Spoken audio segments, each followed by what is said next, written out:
ఎట్టకేలకు జగన్మోహన్ రెడ్డి చెప్పినటువంటి అమరావతి వర్సెస్ మావిగనికి సంబంధించి స్పందించిన ప్రొఫెసర్ నాగేశ్వరరావు గారు ఆయన ధైర్య శైలిలో జగన్మోహన్ రెడ్డి గారికి సంబంధించి సమర్థించుకుంటూ వచ్చారని చెప్పుకోవాలి. ఇంతకీ ప్రొఫెసర్ నాగేశ్వరరావు గారు ఏం చెప్పారు, మరిన్ని విషయాలు తెలుసుకోవడానికి మనతో పాటు ఉన్నాడు పొలిటికల్ అనలిస్ట్ షణ్ముఖ్. నమస్తే. నమస్కారం అండి. ప్రొఫెసర్ నాగేశ్వరరావు గారు అమరావతి మావిగన్ విషయంలో జగన్మోహన్ రెడ్డి తెచ్చినటువంటి ప్రతిపాదనని గతంలో అధికారంలో ఉన్నప్పుడు జగన్మోహన్ రెడ్డి ఏ విధంగా వైజాగ్ కావచ్చు, అమరావతి, రాయలసీమని ఏ విధంగా ఆయన ప్రతిపాదించాడు, ఇప్పుడు ప్రతిపాదించాడని చెప్పేసి జగన్మోహన్ రెడ్డి గారి విధానాన్ని ఈయన సమర్థించుకుంటూ కొద్దిమేర ప్రజల్లో తీసుకెళ్ళే ప్రయత్నం అయితే చేశాడు. ఇంతగా ఆ నిర్ణయాన్ని ప్రజలు స్వాగతించే పరిస్థితుందా లేదంటారా? 36 గంటల సుదీర్ఘ విరామం తర్వాత అంటే ఒక సినిమా రిలీజ్ అయితే 5-6 గంటల లోపలే రివ్యూ ఇచ్చేటువంటి అనాలిసిస్ చేసేటువంటి నాగేశ్వర్ గారు ఒక రాష్ట్ర మాజీ ముఖ్యమంత్రి ఆంధ్రప్రదేశ్ కళల రాజధాని విషయంలో ఒక సంచలనమైనటువంటి స్టేట్మెంట్ ఇస్తే దాదాపు 36 గంటల సమయం తీసుకున్నాడండి నాగేశ్వర్ గారు. సరే, మరి పోనీ రాష్ట్రంలో ఉన్నటువంటి ప్రతి అవ్వాతాత, అక్కా చెల్లెమ్మలు, మరి యువత, ప్రజలు, రాజధాని రైతులు అందరూ ఎదురు చూశారు. మరి ఈయన పేటీఎం ప్రొఫెసర్ కాదు, ఈయన పేమెంట్ ప్రొఫెసర్ కాదు, నిజమైనటువంటి అనలిస్టు, నిజమైనటువంటి జర్నలిస్టు, నిజమైనటువంటి ప్రొఫెసర్ నాగేశ్వర్ గారని చెప్పి చాలామంది అనుకున్నారు. ఈ విషయంలో అయినా నిజాలు మాట్లాడతారేమో, మరి వాస్తవాలు ప్రజల ముందు ఉంచేటువంటి ప్రయత్నం చేస్తారేమో అని చెప్పేసి అందరూ భావించారు. కానీ 36 గంటల సుదీర్ఘ విరామం తర్వాత మరొక్కసారి నేను ఇంతకు మించి దిగజారని అనుకున్న ప్రతిసారి నేను దిగజారి చూపిస్తానన్న విధంగా నాగేశ్వర్ గారు తన వీడియోలో విశ్లేషణ చేయడం జరిగింది. మరి ఏమని చేశారు అనేది కూడా మనం ప్రజల ముందు ఉంచేటువంటి ప్రయత్నం చేయాలి. దాదాపు ఆయన 14 నిమిషాల పాటు నిడివిగలటువంటి సమయము ఆ మావిగన్ వర్సెస్ అమరావతి అంశం పైన మాట్లాడడం జరిగింది. మరి 14 నిమిషాల్లో ఏమని మాట్లాడాడని చెప్పేసి నేను 1-2 సార్లు చూడడం జరిగింది. ఎందుకంటే ఈయన ప్రముఖ జర్నలిస్టు, ప్రముఖ ప్రొఫెసర్ కాబట్టి మరి ఏమని మాట్లాడాడు, మరి నిజంగా 29 గ్రామాలకు సంబంధించినటువంటి 53,678 ఎకరాలకు సంబంధించి ఆంధ్రప్రదేశ్ రాష్ట్ర భవిష్యత్తు గురించి ఏమైనా వాస్తవాలు చెప్పేటువంటి ప్రయత్నం చేస్తారని చూస్తే అంతా తుస్సుమనిపించారు. మరి ఏంటి అంటే జగన్మోహన్ రెడ్డి గారి లక్ష్యం గురించి చెప్తా ఉన్నాడు. అసలు నిజంగా జగన్మోహన్ రెడ్డి గారి స్టేట్మెంటు 2014 నుంచి 24 మధ్య కాలంలో ఏ విధమైనటువంటి స్టేట్మెంట్లు ఇచ్చుకుంటూ వచ్చారు రాజధాని విషయంలో అని చెప్పేసి ఎక్కడ ప్రస్తావించలేదు. 2016లో జగన్మోహన్ రెడ్డి గారు అసెంబ్లీలో సాక్షాత్తు ఆన్ రికార్డ్స్ ఏమని మాట్లాడారండి, 30,000 ఎకరాలకు పైగా రాజధాని కట్టండి, నేను ఏకగ్రీవంగా ఆమోదిస్తున్నాను అమరావతి విషయంలో అని చెప్పి చెప్పడం జరిగింది. మరి ఆయన 2019 ఎన్నికలకు ముందు అంతా బాగానే రాజధాని విషయంలో ఏది మాట్లాడలేదు. తీరా అధికారంలోకి వచ్చిన తర్వాత వైనాట్ 175 అన్నట్టు వైనాట్ 3 క్యాపిటల్స్ అని దక్షిణాఫ్రికాలో ఉన్నటువంటి ఎగ్జాంపుల్ తీసుకొని వస్తూ తుగ్లక్ పరిపాలనను మరిపించే విధంగా ఈరోజు జగన్మోహన్ రెడ్డి గారు గత 5 ఏళ్ళు పరిపాలన చేశారనేది ప్రజలందరూ భావించారు.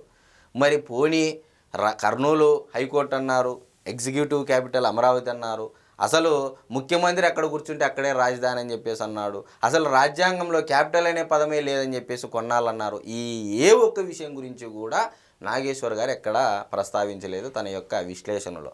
మరి నిజంగా ఒక ముఖ్యమంత్రి హోదాలో, ఒక పార్టీ అధినేత హోదాలో ఉన్నటువంటి అంటే జగన్మోహన్ రెడ్డి గారు మరి ఆయన యొక్క అభిప్రాయాన్ని వెళ్ళబుచ్చుకోకుండా ఏమని చెప్తున్నాడు, వైజాగ్, అమరావతి, కర్నూలు ఎలక్షన్ల ముందు చెప్పారు 3 రాజధానులు అని చెప్పి దానిపైన ప్రజలు తీర్పిచ్చారు.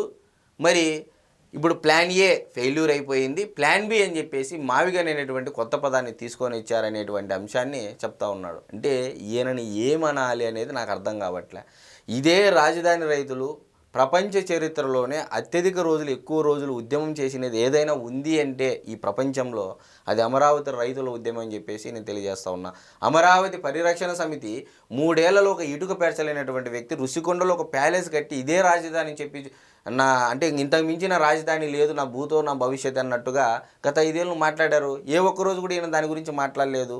ఈరోజు ఇన్ని వేల ఎకరాలకు సంబంధించి ఇంత అభివృద్ధి జరుగుతున్నా కూడా ఎక్కడ ఇవి ప్రస్తావించుకోకుండా కేవలం జగన్మోహన్ రెడ్డి గారి లక్ష్యం గురించి మాట్లాడారు అంటే ఇంత సిగ్గుమాలినతనం ఎక్కడైనా ఉందా అని చెప్పేసి నేను అడుగుతా ఉన్నా. మరి అయితే ఇప్పుడు చూసుకుంటే అమరావతి విషయంలో యూటర్న్ తీసుకున్న జగన్మోహన్ రెడ్డికి ఇటువంటి వాళ్ళు ఆ విధంగా సమర్థించడం కావచ్చు, వీటన్నిటిలో ప్రజలు గమనిస్తున్నారని, లేకపోతే వీళ్ళకంటూ క్రెడిబిలిటీ ఉంది, దాన్ని పోగొట్టుకున్నారని వీళ్ళు ఆలోచించలేదంటారా? మొత్తము 5 నియోజకవర్గాల్లో ఏపీసీఆర్డీఏ పరిధి ఉందండి. ఆ 5 నియోజకవర్గాలు కూడా నాకున్నటువంటి అవగాహన మేరకు చెప్తున్నాను రిజర్వ్డ్ నియోజకవర్గాలు. దాంట్లో దళితులు అంటే 1 ఎకరా 2 ఎకరాల భూములు ఇచ్చినటువంటి రైతులు దాదాపు 20,000 మందిగా ఉన్నారు. అంటే 20,000 మంది రైతులు ఉన్నారు. అంటే మీరు బాగా అబ్జర్వ్ చేయండి, ఈ 5 నియోజకవర్గాల్లో పార్లమెంటు సెగ్మెంట్కి 7 అసెంబ్లీ సెగ్మెంట్స్ అనుకున్న సీట్లు అనుకున్న 35 నియోజకవర్గాల్లో ఈరోజు వైఎస్ఆర్సీపీ పార్టీ ఏ స్థాయిలో ఉందనేది రేపు 2029 ఎన్నికల్లో ప్రజల తీర్పుతో స్పష్టంగా తెలుస్తుంది. నాకు తెలిసి నాకున్నటువంటి అవగాహన మేరకు చెప్తా ఉన్నా, ఈ 35 నియోజకవర్గాల్లో వైఎస్ఆర్సీపీ పోటీ చేయడం అనేది అది ఇంకా వారి యొక్క విచక్షణ జ్ఞానానికి మనం వదిలేయాలి. ఎందుకంటే వేస్ట్ అనేది అయితే నేను చెప్తా ఉన్నా. పెట్టినటువంటి డబ్బు, పెట్టినటువంటి ఎనర్జీ, పెట్టినటువంటి శ్రమ మొత్తం అంతా వృధా అయిపోయింది. నిన్నటి రోజున జగన్మోహన్ రెడ్డి గారు మావిగన్ వర్సెస్ అమరావతి స్టేట్మెంట్ అయితే నేను చెప్తాను. మరి నాగేశ్వర్ గారు కూడా మావిగన్ అనేది నిజంగా ఏపీ సిఆర్డీఏ పరిధిలో ఉందా లేదా అనే అంశం గురించి ఎక్కడ మాట్లాడలేదండి. ఈయన ఏం అనలిస్ట్లో, ఈయన ఏం ప్రొఫెసరో నాకైతే ఇప్పటికి అర్థం కాదు.